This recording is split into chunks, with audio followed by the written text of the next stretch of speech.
Dissolve up. Live, local, late-breaking coverage. This is Eyewitness News 4 at 5. Breaking news as Chopper 4 flies over a Bosque fire burning just south of Belen. That's why this fire is now being called the Belen Fire. Dan Ware from State Forestry has been giving us updates throughout the afternoon. He is live on the phone right now. Dan, give us the latest. Good afternoon, Tom. What I can tell you right now is the situation is still very active with the Belen Fire. The winds are still pushing the perimeter of the fire, and we're seeing some spot fires develop on the east side of the river as embers from the main body of the fire are being pushed out by the wind. They're causing some small spot fires. Ground forces there are jumping on those spot fires as quickly as they can. Still, obviously, a very active situation. There's a lot of fuel down there. The law enforcement did evacuate some of those communities down there, and evacuation shelters have been set up, as you have been reporting. Dan, we're seeing some serious flames at this point from Chopper 4. Any buildings in the way of those flames? Well, as we spoke last time, the primary concern are residential areas. I haven't received any reports of structures lost, any residential structures, that is. We have seen some video of some sheds, outbuildings, if you will, that have been burned. But at this time, no residential structures lost that I'm aware of, and no injuries to any residents or people fighting the fire. Although we should make it clear there were the 2 mobile homes that were lost earlier. Excuse me, I'm sorry, I didn't hear you. There were 2 mobile homes, though, that were burned a couple of hours ago.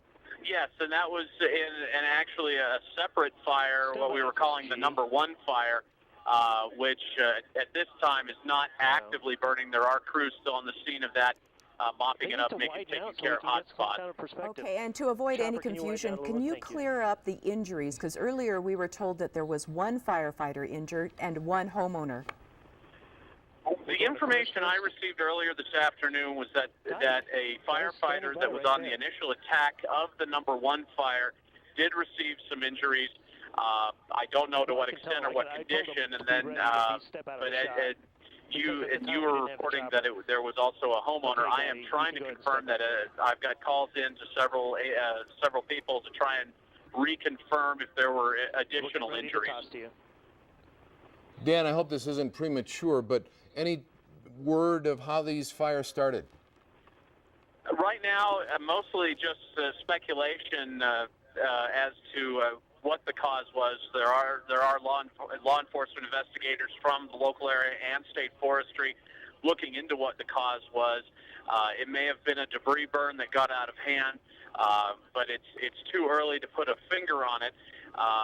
This is the time of year when farmers, ranchers, and others burn off stubble in their fields, and just unfortunately today was probably too windy a day to be doing that, and it may have gotten away from them, but we are investigating that at this time. The big thing our viewers want to know, are you getting a handle on this fire? And what kind of fuel is it? Is it cottonwood down there, salt cedar? What are we looking at that's burning? Well, pretty much all of the above. We have a lot of fuel down there, a large number of flames, and that's being caused by cottonwoods, salt cedar, Russian olive in that area. Your typical bosque fuels, if you will. A lot of work has been done over the years to clear some of these areas out, but there's so much acreage that there continues to be a large amount of fuel, and unfortunately, when the winds are blowing as they are, and we've had a fairly dry week, so things have been drying out, and it makes this fuel very volatile.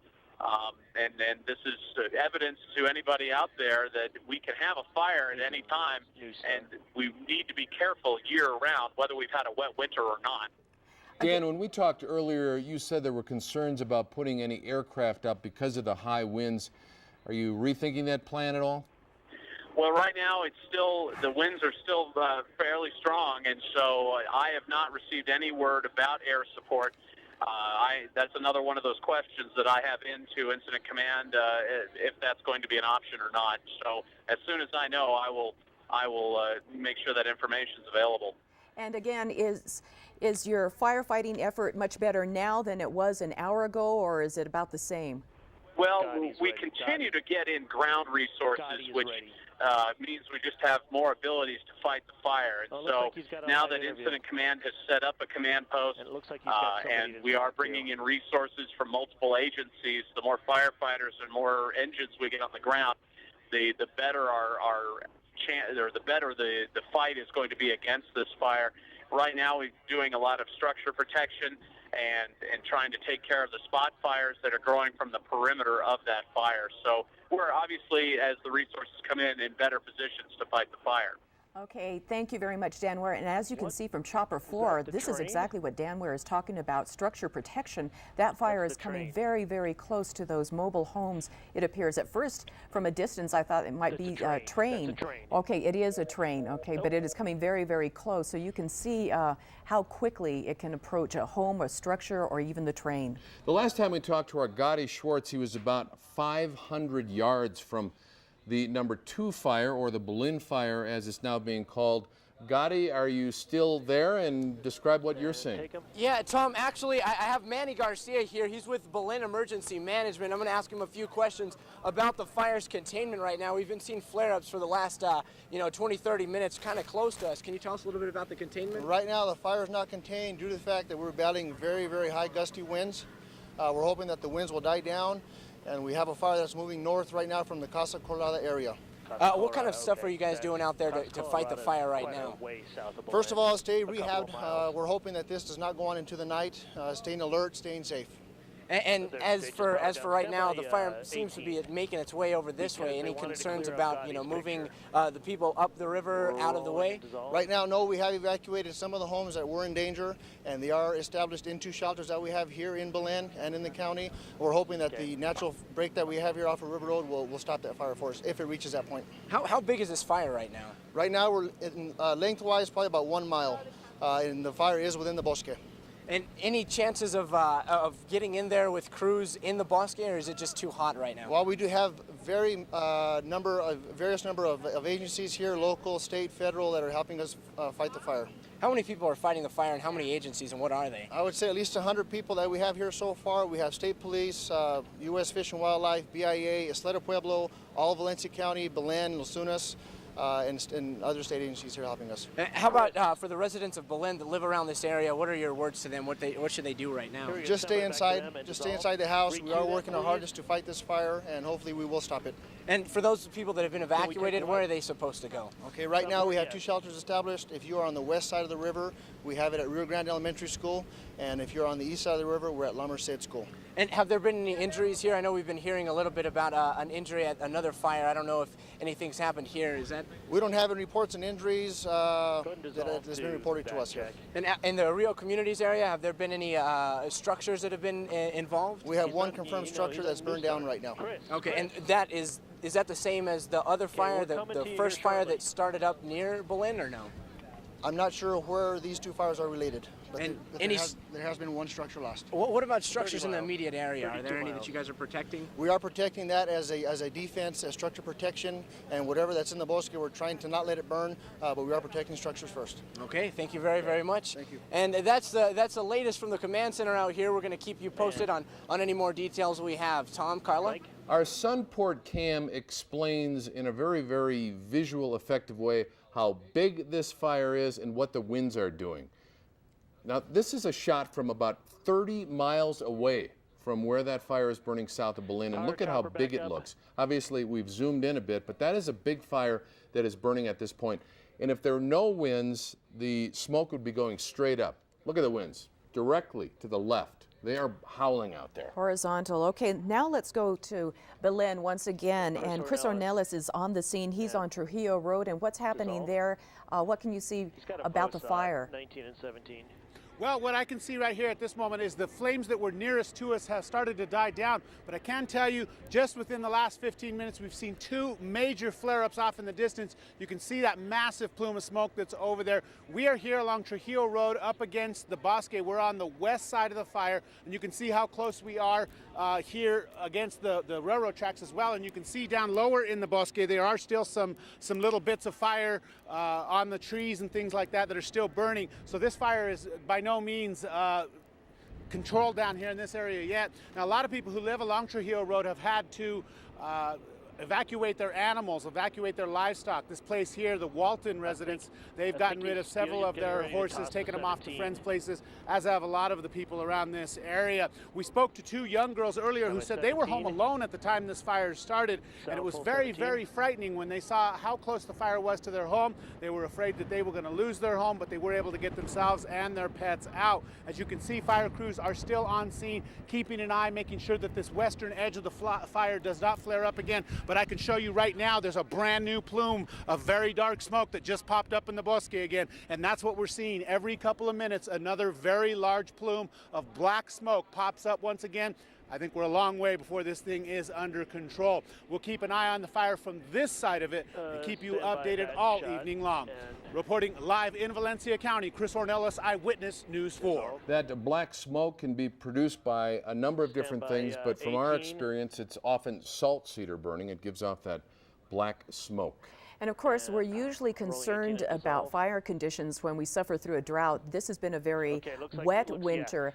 But the thing with wet winters is that you have a lot of grasses that grow in the area as well because of all the moisture. Again, you're seeing salt cedar. That's the black smoke, as Tom mentioned. You see cottonwood trees, Russian olives, and it's all along that Rio Grande corridor, what we call the bosque, that forest right in there. As the firefight continues, so does the naming of these fires. Early on, simple names. Fires 1, 2, 3, 4. 2 was the big one. That one has now been called the Belen Fire. That is the one we are watching closely at this point. These are live pictures from Chopper 4 coming in. There were concerns about flying Chopper 4 earlier because of the winds. In fact, as you heard Dan Ware from State Forestry say earlier, they have not put up any aircraft yet because of the squirrely winds up there. But we have Chopper 4 up so you can see what is going on the ground. And from Chopper 4, you can also see the behavior of this fire. Dan Ware was talking about spot fires, and you can see right around there. And you have embers that fly. South of where Gotti is. Oh. Carla was saying that with spot fires, you have embers that fly up and start smaller fires, and the hope is that they won't grow into bigger fires, but they have firefighters on the ground right now. They're trying to hit those spot fires as quickly as they can to put them out before those fires grow. Now, law enforcement was out there, Valencia County and Belen, trying to get people to evacuate. And from the Vista del Rio mobile home community, again, we'd like to remind people that the roads in that area, Highway 304, are closed. And if there are any people in that area, more than likely they're trying to get out.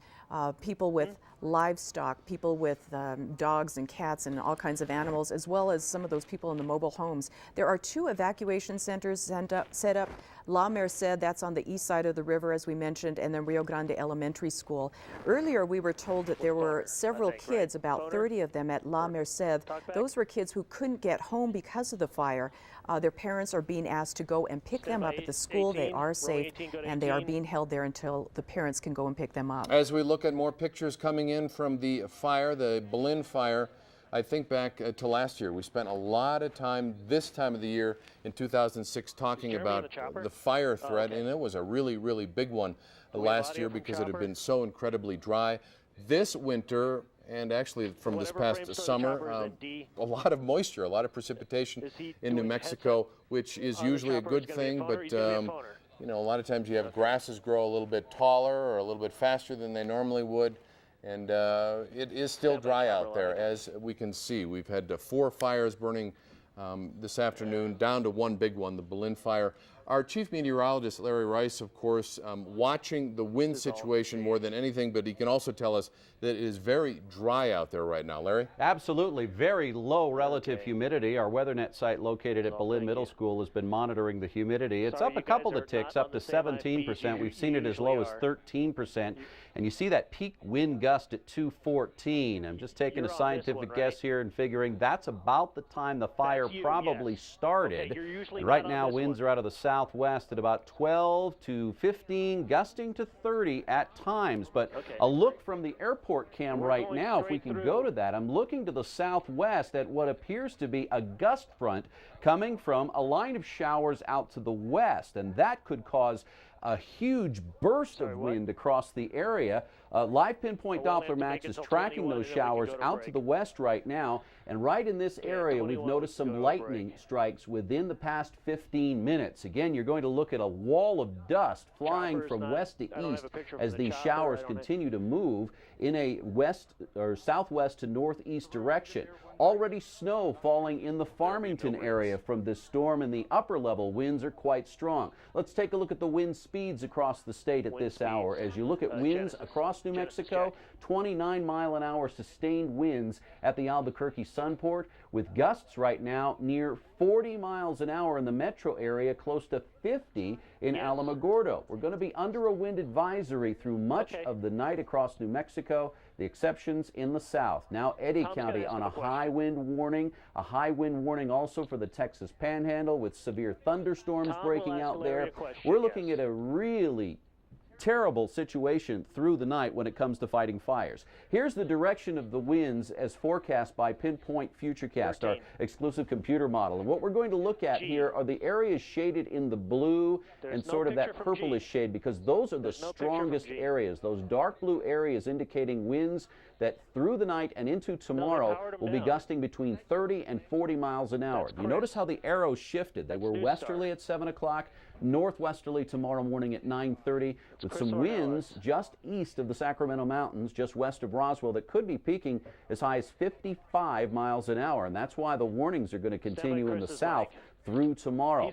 We're going to look for a little bit of a break as we head into Saturday evening, but the breeze is going to kick back in on Sunday. The system looks fairly dry. There is a little bit of moisture coming in with it, but right now we're looking at very cold conditions behind this. That may help firefighters as we head through the night, because as the temperature drops, we'll get closer to that dew point, and that will automatically bring the humidity up somewhat. But there's not a lot of moisture coming in with this storm. You can see it right now on the view on the satellite, and what we're looking at is, again, some showers, thunder showers, and some snow for the northern mountains, already getting some of that. But the view on the water vapor here, look at these orange areas. That's an indication of the dry air to the south. So again, I don't expect much moisture in the fire area as a result of this incoming storm, but we still have a lot of wind this evening. Back to you.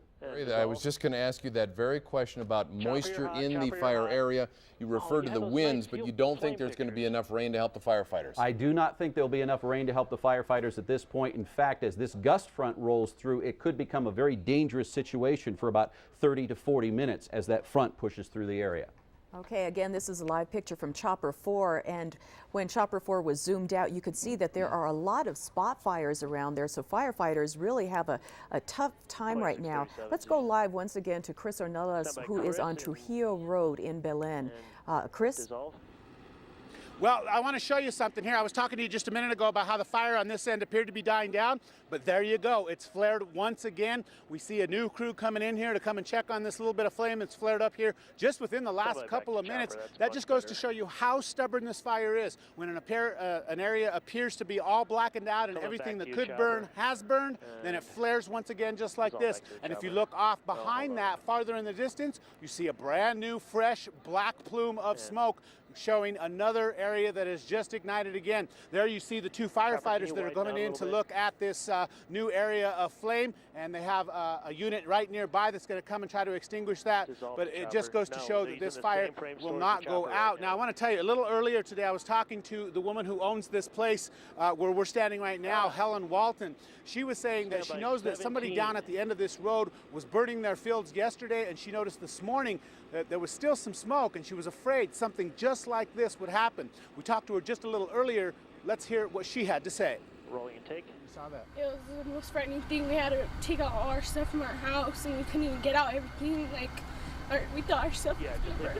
I don't think that we're ever going to have people stop burning areas. This seems to be a really high burn area. I do think that they need to think about it when they are going to burn. Look at the weather, depend on that, and also if they have any smoldering embers, they need to make sure everything is out before they leave. So there you see it right there. From everything we're hearing from the homeowners down here on Trujillo Road, it looks like this is one of the areas where one of these fires started. Of course, there were several that started, and it appears that they've grown together or are still growing together, and now we're called the Belen Fire. But it looks like at least one of these here on the southeast edge this is where it probably started. So we're going to keep an eye on this again. Although it looks black, the ground looks blackened and it looks like it's all burned. As you can see behind me, it can still flare again. So we're going to stay right here, keep an eye on it all evening long, and bring you updates as they become available. Reporting live in Valencia County, Chris Ornelas, Eyewitness News 4. Chris, before you sign off, I just wanted to ask you about people evacuating. Did you see a lot of activity of people trying to move out their vehicles, their belongings, their animals?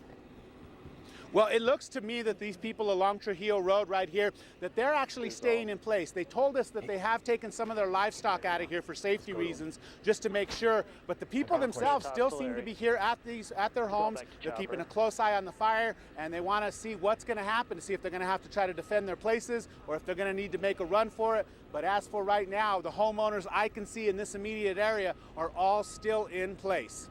Okay. Thank you, Chris. You know, if this Belen fire was indeed started by someone burning, it is really, really unfortunate and downright careless, because it's not like we didn't know about these winds for a while. Larry Rice has been warning us for quite some time now, right, Larry? We've had the winds in the forecast for the last couple of days, and yesterday we couldn't have been more poignant about how bad the winds were going to be on Friday, saying that they were going to be tearing through the state. And again, high fire danger, low humidity, this is the result. And it's going to be compounded again, I think, in the next 20 to 30 minutes by this gust front coming in ahead of the showers that we have just off to the west. And it may ground the helicopters because there is some lightning in those showers right now, an indication that we've got a couple of embedded thunder showers. Okay, and just to prove to you how quickly the fire can change direction, Gotti Schwartz had to be evacuated because the fire was advancing towards him. Gotti, we understand you're on the move. Tell us about it. That's right. We just finished backing up here. We're at Willie Chalmers Park off of River Road. We were just told to evacuate. The flames were getting way too close to us. Flames were probably about 100 yards to 200 yards away. They were well above the treetops. It was right as Chris Ornelas was telling you guys about that flare-up. We had a flare-up as well. It seems like that gust of wind just came in and swept that fire up. This fire is very, very changing with all of these winds. We also saw some brush trucks making their way down towards the fire along the arroyo. And they seemed like they were going that direction. They looked like they turned back.